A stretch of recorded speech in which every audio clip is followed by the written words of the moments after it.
There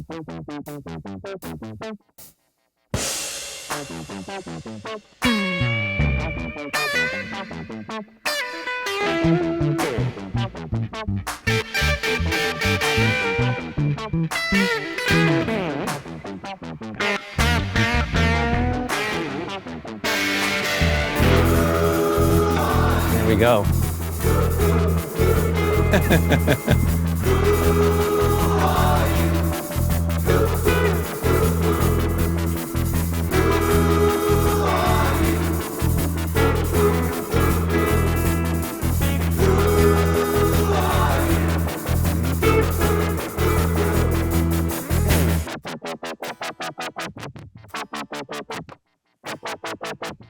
I'm so pleased to be here today with my old friend who I've worked with a lot, and just I've always loved what Tim has had to say in his music and just in conversations with him. And we're here together, Tim Pierce, the great Tim Pierce, who's had just amazing success in everything that he's done. And I wanted to make a video with Tim. Tim actually was making YouTube videos when we were doing sessions, and I was saying, what's this guy doing? He's saying, like, I got to go make a video today. Maybe I can reschedule the session a little bit, different timing on the.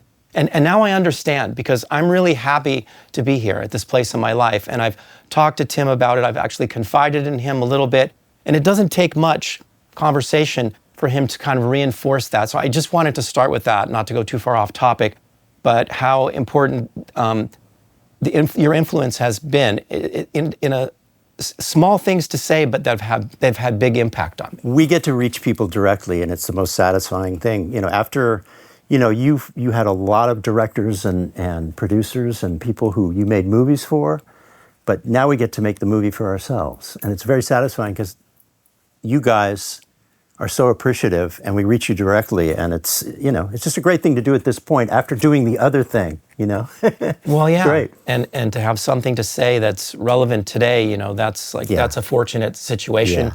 Luckily, we still have a lot of gratitude. We talk about that too, to the fact that we were able to do that, and it exists in a different way today. And I think we can take a lot of that knowledge base and carry it through, because what's going on now is what's the most relevant.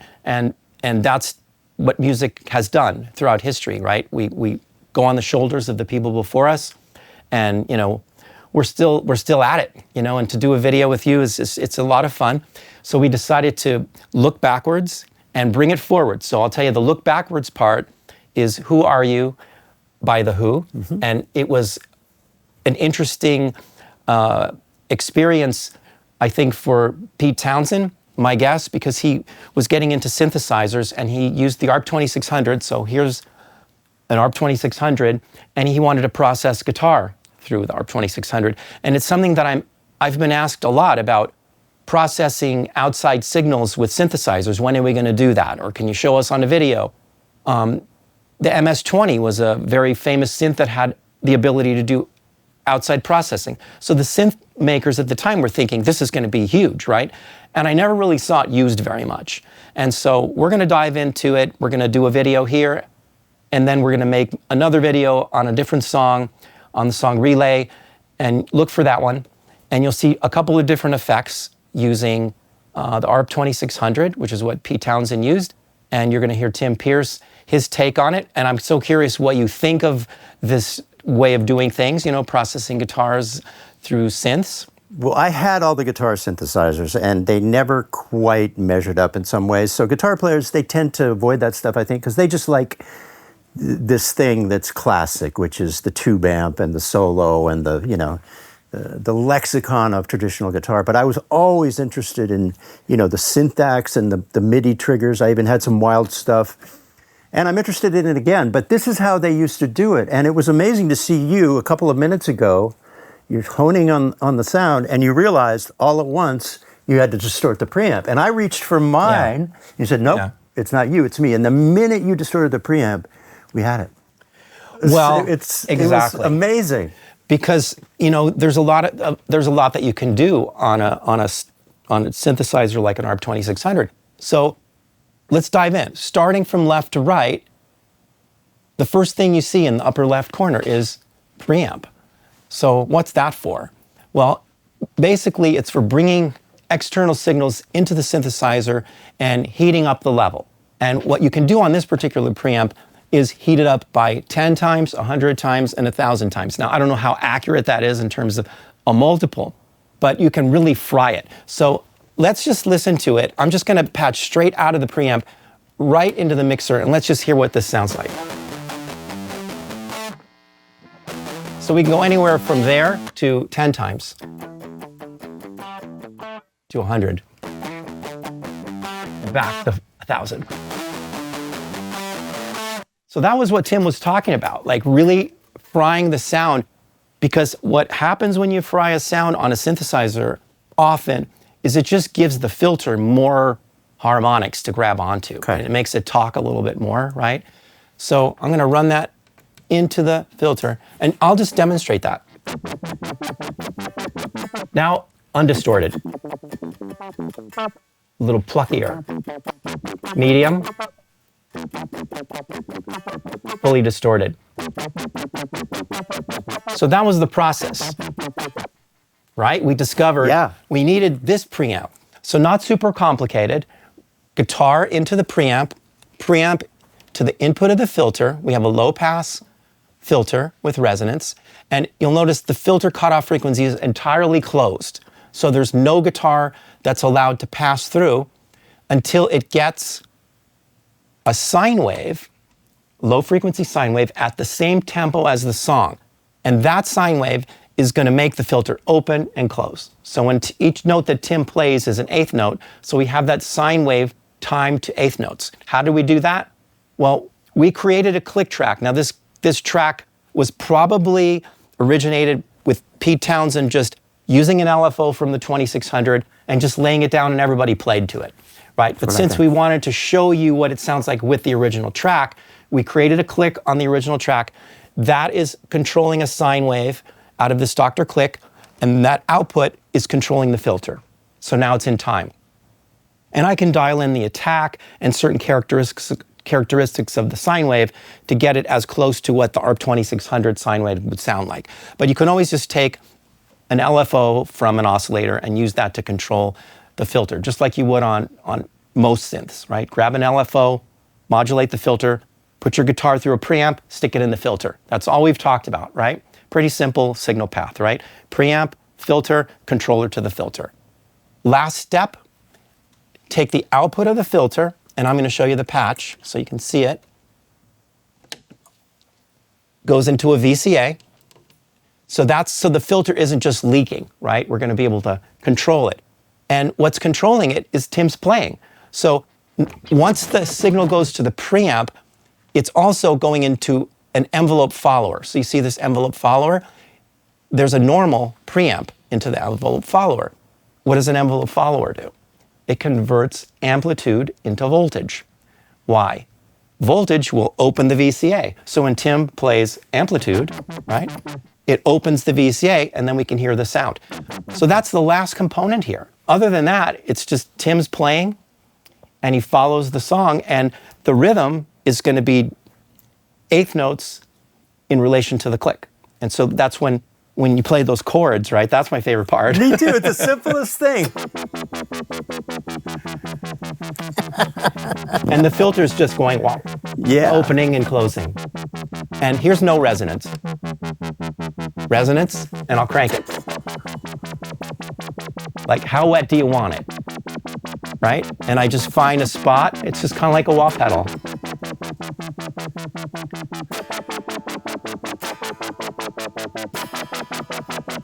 Great. And you kind of hear, like, when it's wide open, like the tone of the guitar a little bit more, right? Yeah. But the thing I like about Townshend's part and what you got with the preamp, it sounds like a synth. It doesn't sound like a guitar at the intro. I really love that. Yeah. Because it sounds like a keyboard to me. Yeah, definitely. Because you have pretty much like a sawtooth wave. You have a heavily distorted, guitar waveform and in a filter, but you're not hearing the filter just open.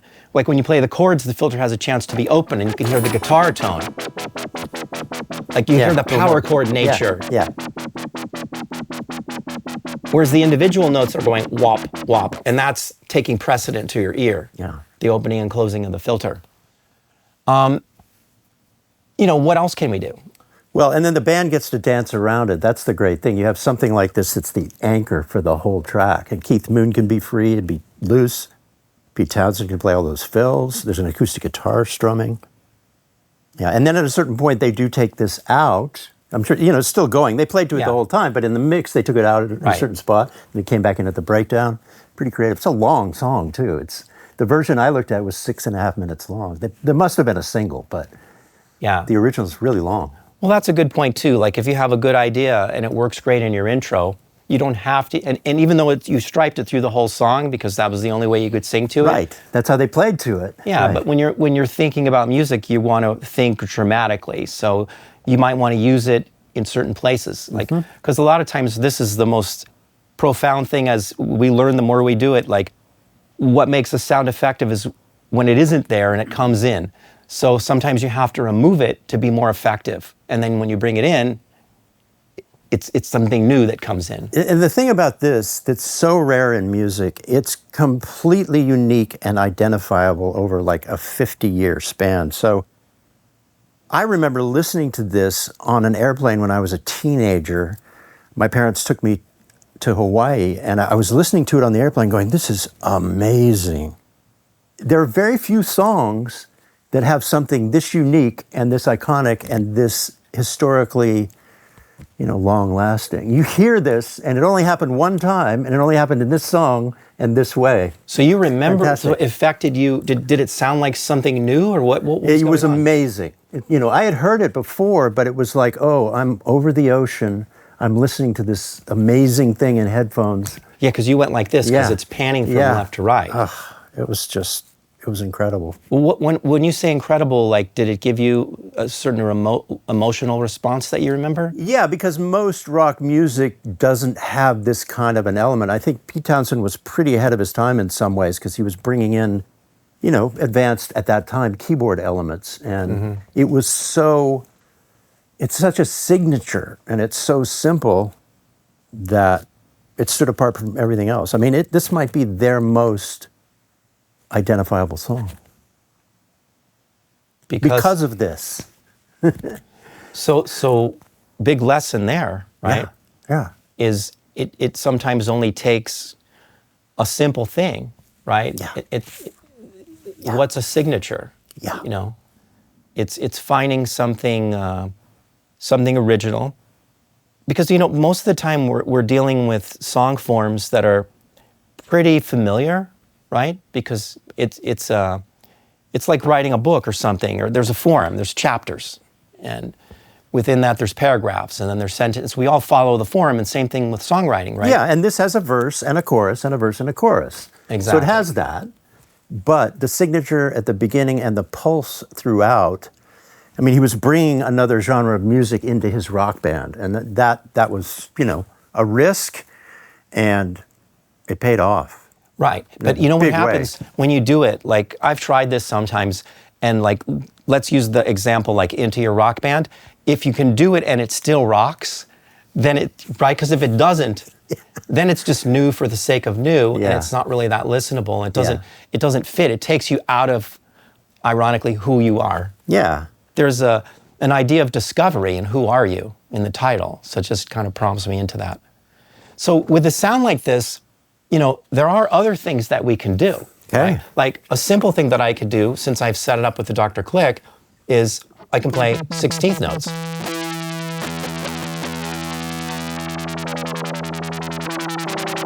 So what I did is I just tightened up the pulse width. Because when I had a wider pulse width, the 16th notes smear. Right again. But when I tighten it up, listen. Bring in that nuance. And triplets are available. Did you count for me? 1, 2, 3, 4. I'm in eighth notes right now.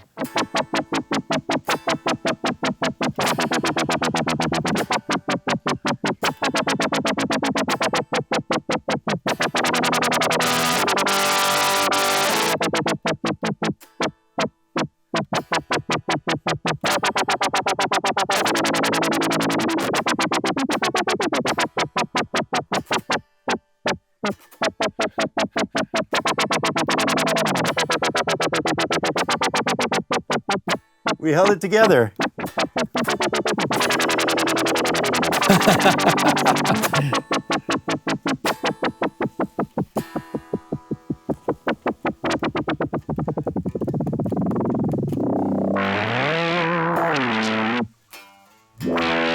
These are 64th note triplets. There we go.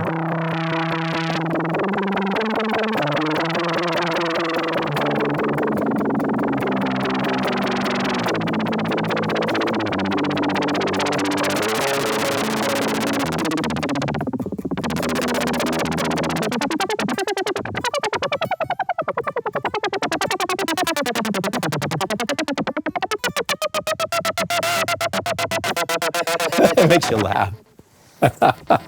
Ah, wonderful. It's pretty exciting though because now this is without resonance. It almost sounds like the Bob O'Reilly, Yeah. which was just basically an organ going through this. Okay. Yeah. Right? Without the resonance, Yeah. without the funkiness. Wow. So you can see there's a lot, you can just take the idea, and that's what I like about like breaking this stuff down, and kind of a lot of the point of it is, yeah, recreate it. It's like an etude. When you're learning music, like you study a piece of music and then you learn it, but you take the idea and then you want to make it your own, right?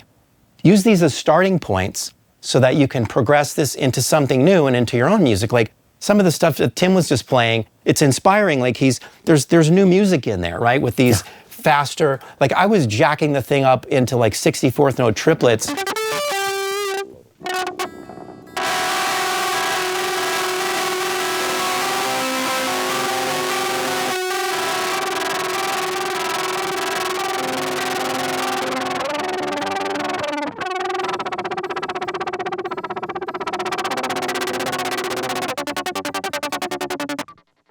Yeah.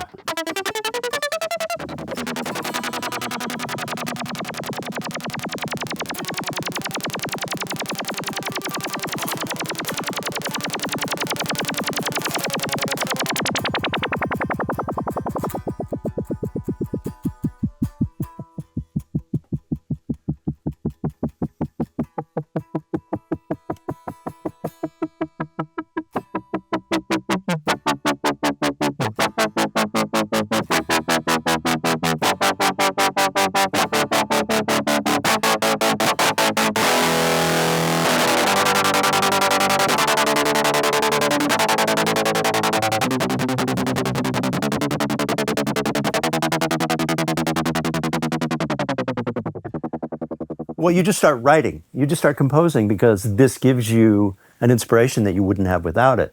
And you imagine the other instruments along with it. You add to it. Yeah, well, easily now too. With one of the things you could do, like you wouldn't be able to do in the past, like with paper and pencil, like capture all that, but you could record this, right? And you could even record it from a click, because there's a click that's being sent right now for me to get all these subdivisions.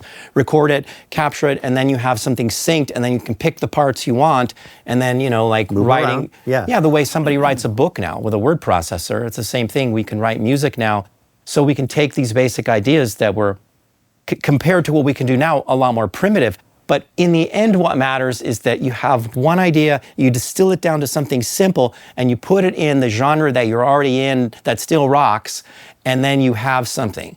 Well, right? yeah, and the simple thing allows the other people to flourish and thrive. I mean, you can overplay as a drummer now because this thing is keeping it locked.